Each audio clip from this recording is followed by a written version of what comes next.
Malnourished Palestinian mothers, unable to produce milk, are watching their babies starve at the moment.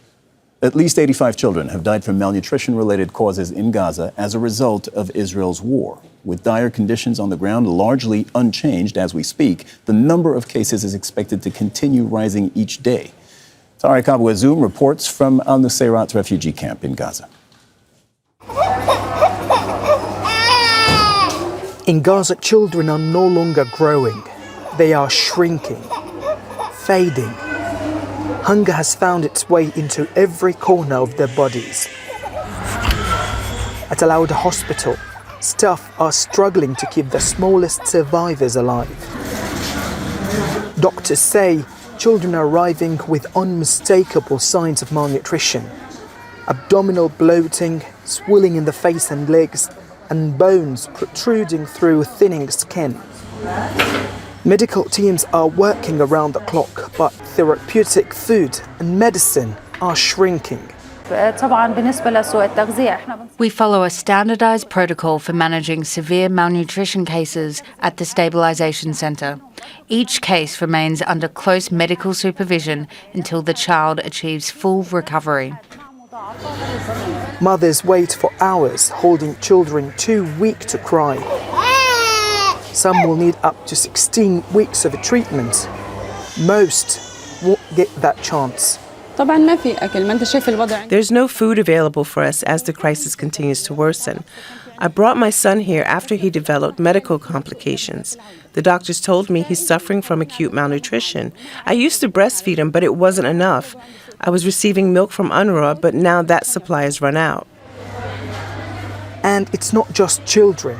According to the WHO, 20% of the breastfeeding and pregnant women in Gaza are suffering from acute malnutrition, a figure that signals a generational crisis in the making. I came here to get examined because I've been losing a lot of weight. I used to weigh 57 kilograms. Now I'm 42. Both my son and I have been diagnosed with severe malnutrition.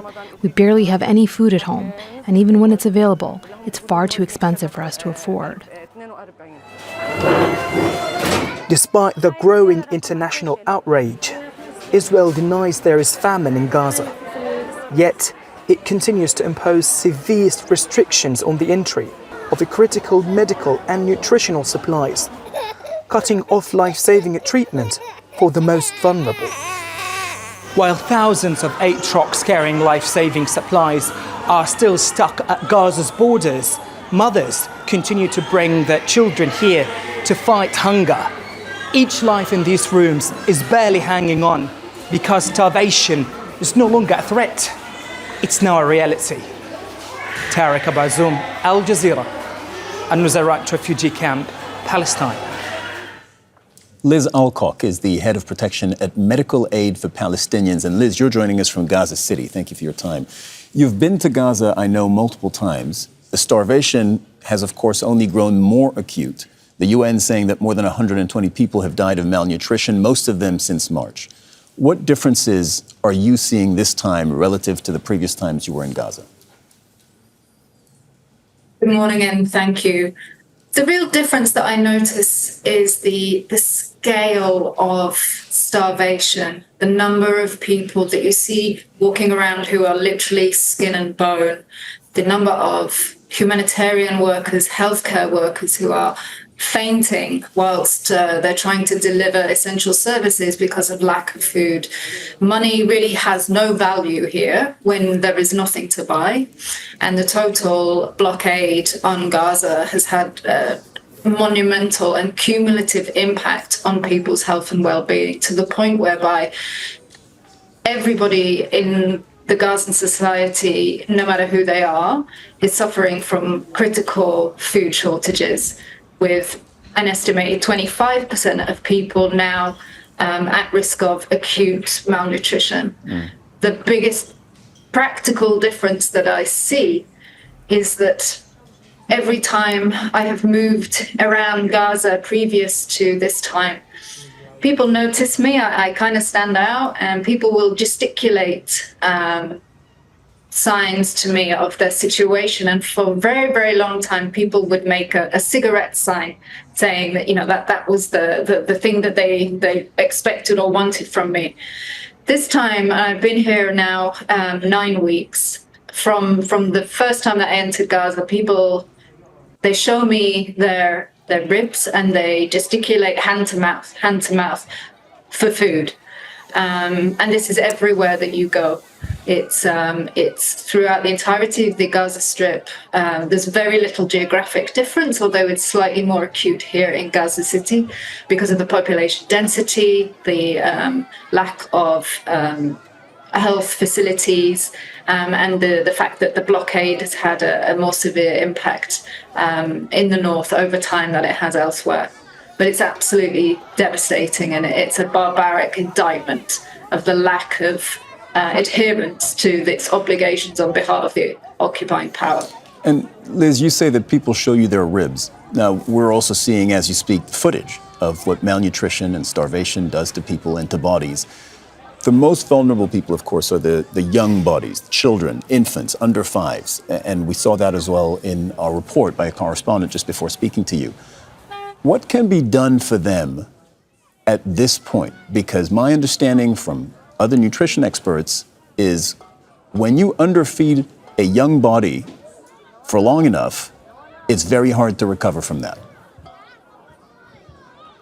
Yes, and I think this is the important point that, as you mentioned previously, the supplies that can enter Gaza may increase in coming days if we are to believe what the Israelis are telling us.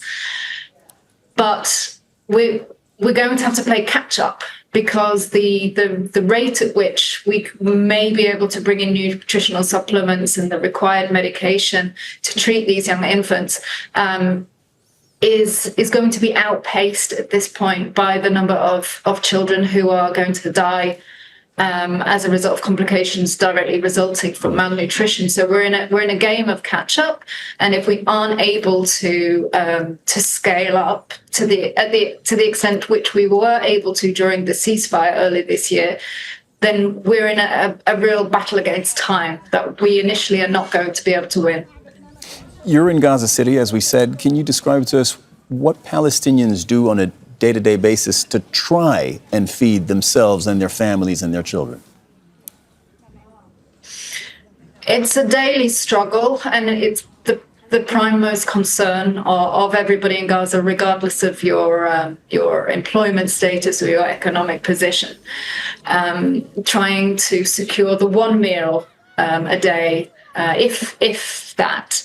It takes up most of the thinking space and the time of people here. There are a few goods on the market that are left over from the ceasefire, but they are prohibitively expensive for the average person. And I would include even, people who work for my organization in that. When you're paying upwards of $20 for a kilo of tomatoes, this is not something that's within the realms of possibility for most people. Furthermore, whenever there are deliveries, I won't call them distributions, but when the UN is able to bring in some items through the northern crossing, which is in a buffer zone in which people surge towards in order to be able to grab whatever they can, and now routinely shot at, being killed or injured. The few, it's a survival of the fittest. The few able-bodied young men who are able to grab what they can will bring it back to the city and then forced to sell it to be able to pay for the other items which they need for their family's survival. So you're able to buy a very small amount at an exorbitantly high price. It's not sustainable, and it's a daily struggle. So Israel claims that it wants to alleviate the food crisis. But in order to do that, it hasn't said we're going to flood the Gaza Strip with aid, as it could do. What it did today, the Israeli military, was announce that it would secure permanent routes for the UN and other aid groups to bring in food and medicine into the Strip. What is your response to that? Well, there's a key difference between bringing in and facilitating distribution.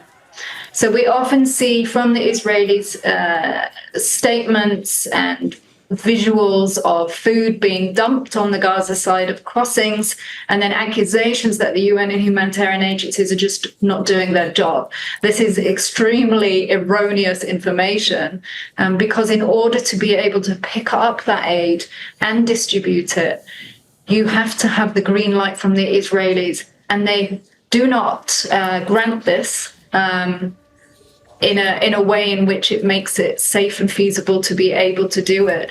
And therefore, aid can pile up, and the Israelis gleefully spread such information around the media, claiming that humanitarians haven't done their job, when in fact they have put obstacle on top of obstacle on top of obstacle to prevent agencies being able to go there, to be able to distribute. As we have seen, whenever there is a